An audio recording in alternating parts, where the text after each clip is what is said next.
teléfono 22-341-5942.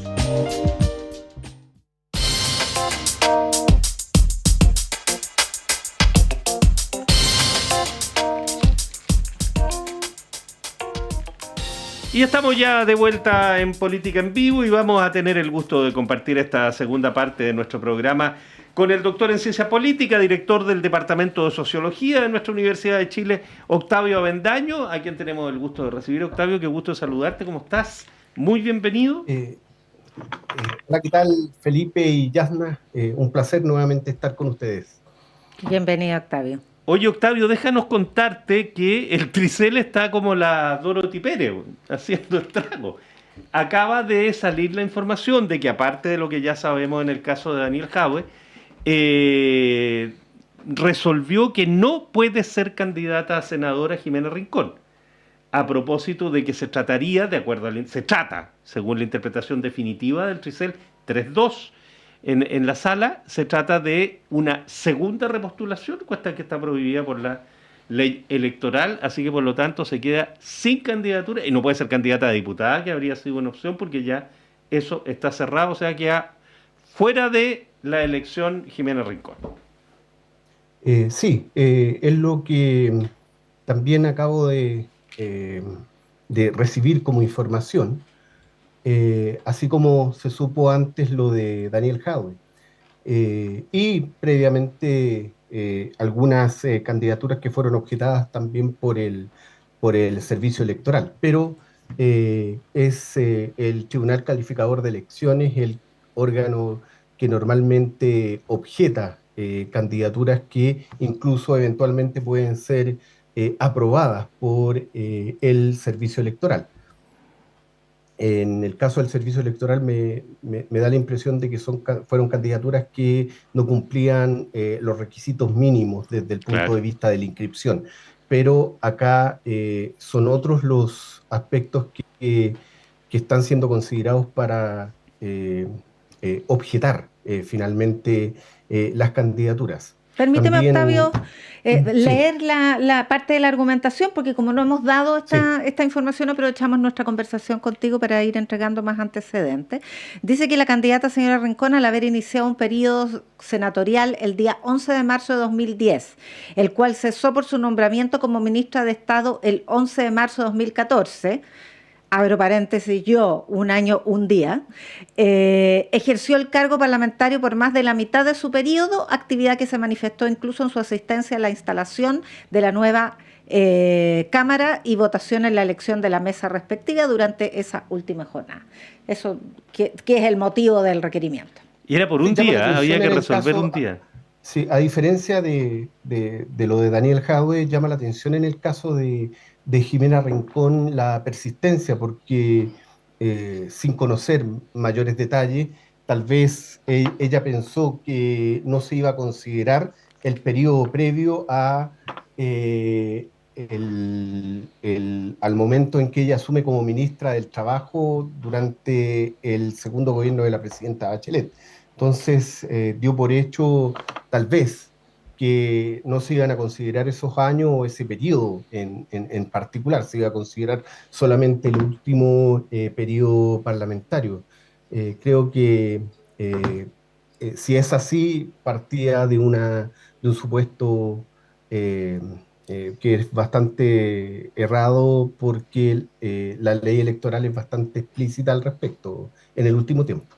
Es que a mí me llama la atención, Octavio, y también me llama la atención lo mismo en el caso de Daniel Jadwe, la persistencia en algo que era tan claro. Uno puede decir la ley está mal, puede decir que es injusto, sí. Se puede decir de que, que la voluntad popular sería otra, muy probablemente. Pero son las reglas que están ahí, a vista de todo. Sí, el punto es que en el caso de Daniel Jadwe no hay una condena aún. Si es que eventualmente va a haber condena, eso lo inhabilita.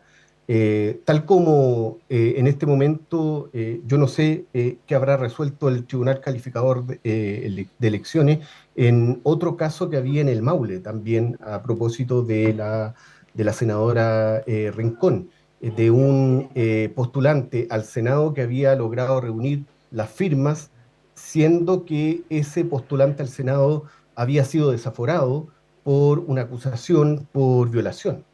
Y sin embargo, como no hay condena, siguió adelante con su candidatura al Senado, logró reunir las firmas y fue aceptada también esa candidatura. No sé qué habrá resuelto al respecto el Tricel. Ya va, seguramente será estos días, pero un punto, Octavio, según la ley, y por eso te digo, puede parecer injusto o lo que sea, pero según la ley, Sí, basta con la acusación. Si tú eres acusado, formalmente acusado, por un delito que merece o por el cual se pide una pena aflictiva para arriba, pierdes tu derecho a voto y por lo tanto automáticamente pierdes el derecho a ser candidato. Por lo tanto, no se requiere de que seas condenado, basta la acusación. Y te insisto, hay quienes sostienen que eso es muy injusto, puede que sea muy sí, injusto, pero esa es la norma objetiva que está sobre sí. la mesa. Entonces uno dice, ¿para qué arriesgarse a una situación política, en el caso del Distrito 9, sumamente complicada al quedar Daniel Jadwe fuera de la lista, para los otros candidatos del oficialismo? Y en el caso también de Rincón, que va a quedar su lista Sí. con uno menos, Chile Vamos en este caso. Sí, yo diría que hay dos cosas acá importantes a tener en consideración. Por un lado, los partidos. Los partidos aceptan, o determinados partidos aceptan llevar candidatos que están siendo cuestionados o que están con procesos pendientes. Y por otro lado, también la ciudadanía acepta, en el caso de la otra postulación, no me refiero a la senadora Rincón, sino que me refiero principalmente a aquel candidato que, siendo desaforado por una acusación y por el inicio de un proceso por violación, logra reunir la firma. Ahí la responsabilidad no es del partido, sino que de aquellos ciudadanos que deciden apoyar a alguien cuestionado con un delito eventualmente de esa naturaleza. Estamos hablando del Entonces, hay diputado que, Francisco Pulgar. Sí, claro. exactamente, exactamente. Estamos hablando de ese diputado. Ahí hay dos situaciones que llaman enormemente la atención: la responsabilidad de los partidos, pero también la responsabilidad que le compete a los propios ciudadanos que deciden apoyar personas que están siendo procesadas. Octavio, pasemos a otros aspectos de la campaña, Sí, porque se han conocido varias encuestas, como todos los fines de semana, donde solo en una Evelyn Matei remonta un par de puntitos, en otras la verdad sí, nada, más bien baja, pero sí, también bajan otros, pero en general está muy estable la preferencia electoral que miden las sí, encuestas de opinión y pasa en 4 o 5 distintas. A pesar del foro que fue la semana sí, pasada, por supuesto. no generó ninguna variación. ¿Por qué? ¿Y cuándo puede ocurrir algún cambio o vamos a llegar a esto hasta la elección? Llamó mucho la atención que efectivamente no hubo movimiento de brújula. En ninguna de las candidaturas se mantuvieron muy estables, salvo creo que la encuesta Criteria, por ejemplo, hablaba de un punto a favor de Marco Enrique Sominami, un punto a favor de Franco Parisi, y algo por el estilo. Un respaldo muy marginal que todavía, desde el punto de vista de las encuestas, está dentro del margen del error propiamente tal. Y por ende, si consideramos lo que lograron evidenciar el conjunto de las encuestas que se dieron a conocer durante este fin de semana, no hubo variación prácticamente. Y en ese sentido, se reafirma algo que se ha dicho en otras ocasiones, que los foros televisivos no están incidiendo mayormente en las decisiones que adopta la ciudadanía, sobre todo en este momento de la campaña. Quizás más adelante podríamos tomar en consideración algún error en uno de los foros televisivos que podría llegar a afectar alguna de las candidaturas o mejorar el posicionamiento de otras. Sin embargo, tiende a ocurrir esto desde un tiempo a esta parte y también tiende a ocurrir por el hecho de que lo que se evidencia también en el marco de este foro que se realizó en el día 10 de septiembre, donde hubo muchas alusiones a cuestiones más bien personales, la ausencia de propuestas programáticas, la ausencia del debate de ideas propiamente tal en las diferentes candidaturas, y eso desde luego también incide en las preferencias de los electores. Ese tipo de discusiones todavía no están presentes en este tipo de instancias y quizás más adelante se puedan dar. Pero por ahora, en el marco de un foro que fue en base a cuestiones más bien personales, a enrostramientos o a interpelaciones a diferentes candidaturas, además que interpelaron a un candidato, pero otros interpelaban a quienes interpelaban también. Entonces, eso generó una situación bastante confusa para el conjunto de la ciudadanía que finalmente se expresó en una no variación desde el punto de vista de las preferencias del electorado. Creo que hasta el momento lo que vemos son situaciones más bien estructurales que están incidiendo en las candidaturas. Efectivamente, en el caso de Evelyn Matei, hace rato que estamos en presencia de una candidatura debilitada, que ha experimentado una caída y que no ha logrado recuperarse de esa caída inicial. ¿Y tú ves en Evelyn Matei que hay una idea de una nueva candidatura? De hecho, la que vimos en el foro era otra, otra versión de Evelyn Matei. Esta es como la tercera sí en esta campaña. ¿Tú crees que esta versión de una Evelyn Matei que quiere ser la representante del acuerdo, de la reunión de los distintos, puede tener posibilidad de levantar su campaña? Pienso que no, por una razón muy simple, porque estamos frente a candidaturas que ya son conocidas. Evelyn Matei fue candidata el año 2013, no logró, digamos, desafiar la candidatura en ese momento oficialista de la expresidenta Bachelet. Posteriormente fue candidata a alcaldesa, logra ganar el municipio de Providencia. En Providencia no logra tener una buena gestión, a pesar de lograr posicionarse a nivel de estudios de opinión pública, pero más bien por su presencia mediática. Eso es lo que explica el hecho de que haya estado en las primeras preferencias durante mucho tiempo, pero en el momento en que le toca debutar propiamente tal, lo que observamos es una candidatura débil, errática, a ratos confusa y con un equipo detrás que tiene una serie de problemas de coordinación. Hay una serie de problemas de coordinación entre el equipo y entre el equipo y la candidata o entre la candidata y su equipo. Entonces, eso yo creo que afectó enormemente la candidatura de Evelyn Matei y no creo que se hayan logrado revertir ese tipo de problemas de coordinación, entre otras cosas por las declaraciones, el tipo de declaraciones. No solamente Evelyn Matei hace declaraciones que en un momento resultan bastante controversiales respecto de las violaciones a los derechos humanos o hacia la figura de Pinochet, sino que también miembros de su comando formulan ese tipo de declaraciones. Por ende, es una candidatura que se comienza a debilitar en el momento en que José Antonio Kast logra un posicionamiento y da inicio propiamente tal a su campaña después de un periodo más bien de ocultamiento, de mantenerse en un segundo plano, cuando ya entra a competir, desplaza rápidamente a Evelyn Matei. Es muy difícil que ella se logre recuperar en las próximas semanas o en los próximos 2 meses. Ahora, lo que no cambia son las predicciones de segunda vuelta.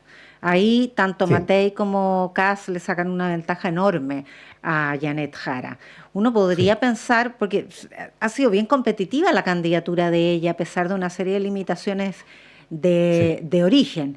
Bueno, creció como espuma una vez que ganó la primaria, luego se detuvo ese crecimiento, incluso bajó un poquito, pero sigue siendo competitiva, está mal que mal en el primer lugar de las preferencias, o empata con Kassa en el primer lugar. Pero en segunda vuelta no hay variación en las encuestas. No hay vuelta en segunda vuelta. No hay vuelta. Sí, bueno, en relación a la candidata Janet Jara, claramente observamos cierto piso, cierto debilitamiento, entre otras cosas porque es la candidata oficialista. Y es la candidata oficialista en el momento en que hay una serie de dificultades, o en el momento en que el gobierno ha tenido que enfrentar una serie de dificultades. En el momento también donde los logros del gobierno comienzan a ser cuestionados, como por ejemplo los logros en materia de empleo, a propósito de la aprobación de la ley de 40 horas, o a propósito también de lo que fue esta reforma al sistema provisional y, por otro lado, a el aumento del salario mínimo, donde se cuestionan precisamente estos dos factores que tienen que ver con el aumento del salario y, por otro lado, la reducción de horas como un problema para la generación de empleo. Por tanto, ahí aparecen una serie de cuestionamientos que de una u otra forma afectan el desempeño y la evaluación de la candidatura de Janet Jara. Junto con ello tendríamos que señalar que también se produce un hecho bastante notorio y que ha sido analizado con detención respecto a lo que significa la primaria propiamente tal en un contexto de desafección ciudadana, en un contexto de fragmentación del sistema de partido, en un cuestionamiento, en un contexto de cuestionamiento de la ciudadanía hacia el sistema político, que las primarias terminan siendo ejercicios para quienes están absolutamente convencidos, o para quienes tienen un compromiso más bien directo en términos de militancia respecto de personas que, si bien podrían eventualmente adherir, no se van a comprometer en el ejercicio y en la participación en el marco de una primaria. Por ende, eso genera o termina generando una situación más bien artificial desde el punto de vista de lo que fue el resultado obtenido por Janet Jara en esa ocasión, que posteriormente no se replica en la misma magnitud o en términos proporcionales hacia el resto de la ciudadanía. Octavio, nos queda muy poquito, un par de minutos nomás, sí. Pero termina el 18 de septiembre y empieza a recordarse el 5 de octubre, día del estallido social, día de inicio del estallido social. No, el 5 de octubre es el plebiscito del año 88. El 18 de octubre. Es el 19 de octubre. Eso es. El 5 de octubre ya se recuerda cada vez menos, ¿ah? Sí. ¿Alguien lo recuerda? Sí, a pesar de que el 2018 se celebró, y se celebró como nunca. Sí. Quizás porque era el primer año del gobierno, el segundo gobierno de Piñera, entonces quienes éramos opositores al gobierno de Piñera quisimos conmemorar en esa ocasión, y el grueso de quienes participaron del evento lo conmemoraron, como nunca. O sea, el 2013 no se celebró de esa forma, o el año 2008 no se celebró tampoco de esa misma forma. Bueno, el 5 de octubre ha perdido, lamentablemente creo yo, ha perdido postura en la agenda nacional. Bueno, pero la pregunta era respecto al 18. Sí. Probablemente ocurra lo que ocurrió el año pasado, que el año pasado la conmemoración del 18 de octubre tendió a ser opacada por lo que ocurre con el caso Monsalve.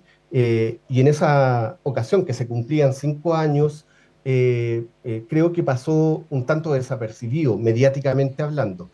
Probablemente ahora sea tema de discusión en el marco de la campaña electoral.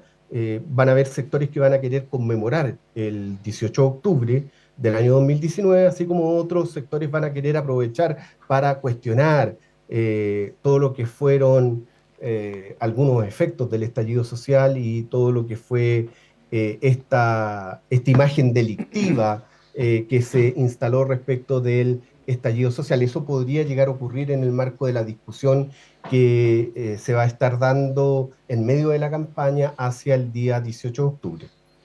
Aunque conforme avanzan los procesos judiciales, también avanzan las formalizaciones de Carabineros, ¿no? Exactamente, exactamente. Sí, es Perdón, Octavio. Ahora, yo quería mencionar a propósito de una columna que escribí el fin de semana o que mandé el fin de semana y que se publicó hoy en el País, donde a propósito del debilitamiento de la campaña de Evelyn Matei, el posicionamiento de Kast, de José Antonio Kast, a veces la visión un tanto errada que se ha tenido de esta candidatura, entre otras cosas por una serie de prejuicios y también porque a veces se subestima la capacidad que ha tenido Kast para persistir en el tiempo y para lograr un posicionamiento que no solamente es individual de su persona, sino que también del Partido Republicano, del Partido Social Cristiano y de otras fuerzas que probablemente lo terminen acompañando, como el Partido Nacional Libertario de Johannes Kaiser. ¿Qué es lo que ocurrió hoy día en Italia con el encuentro entre José Antonio Kast y Giorgia Meloni? Entre otras cosas porque normalmente cuando tenemos la imagen o cuando se tiene la imagen de gobiernos de extrema derecha, se tiene la imagen de gobiernos que pueden ser como en el caso brasileño, Bolsonaro, gobiernos que no sean exitosos, o como en el caso argentino, gobiernos que se desgastan rápidamente y que van a tener una oposición más o menos frontal. Pero sin embargo hay otras experiencias que han sido relativamente exitosas, como el gobierno de Giorgia Meloni en Italia. Entonces ahí yo pondría la alarma respecto de lo que podría llegar a ocurrir frente a un eventual gobierno de José Antonio Kast, que podría también llegar a ocurrir lo inesperado, es decir, o en el sentido contrario, lo que muchos esperan de un gobierno que puede ser desafiado fácilmente por la ciudadanía, y cuando en realidad puede ser un gobierno que actúe con cautela y que evite precisamente la confrontación, tal como ocurrió con el gobierno de Giorgia Meloni en Italia, que lleva ya más de 3 años y ha sido un gobierno exitoso si lo comparamos con otras experiencias de extrema derecha como Víctor Orbán en Hungría. Octavio Avendaño, doctor en Ciencia Política, director de la Facultad de Sociología de nuestra Universidad de Chile. Como siempre, un gusto compartir este tiempo contigo, Octavio. 1.000.000 de gracias. Que lo pases muy bien donde sea que Igualmente. estés. Tengo una envidia de donde creo que estás hoy. Que tengan una muy buena semana y que lo pasen bien durante las fiestas patrias. Gracias. Un gran abrazo para ustedes dos. Que estén muy bien. Octavio. Oye, Jan, antes de ir, una información también no es de último minuto, pero se confirma lo siguiente. ¿Te acuerdas? Hubo un robo en la Bocar, en esta institución de Carabineros. Fue llamado a retiro el director de la Bocar por la responsabilidad de mando que podía tener en este caso. Y se acaba de anunciar a través del director general de Carabineros, o el general director de Carabineros, que fueron 18 las armas que robaron en esta cuestión. O sea, con lo cual el coronel a cargo de la unidad de Carabineros fue removido, cesado. Sí, pasó a retiro, digamos. Exactamente. Entonces, sí, 18 armas, porque hasta mediodía No, lo dijo el director de Carabineros en una actividad con el presidente en la inauguración de una comisaría en, no me acuerdo dónde. Y lo reconfirmó. La Puntilla. ¿En La Puntilla? Donde también se inauguró allá en Coquimbo. El presidente andaba inaugurando las fondas allá también. Ya, nos vamos. ¿Qué hora es? Las 8. Tania González y Fernando Sepúlveda han estado en la producción periodística, Fernando Lagos y Ariel Acevedo en la puesta al aire. Gracias, buenas noches. Buenas noches. El Departamento de Prensa de Radio Universidad de Chile presentó Política en Vivo.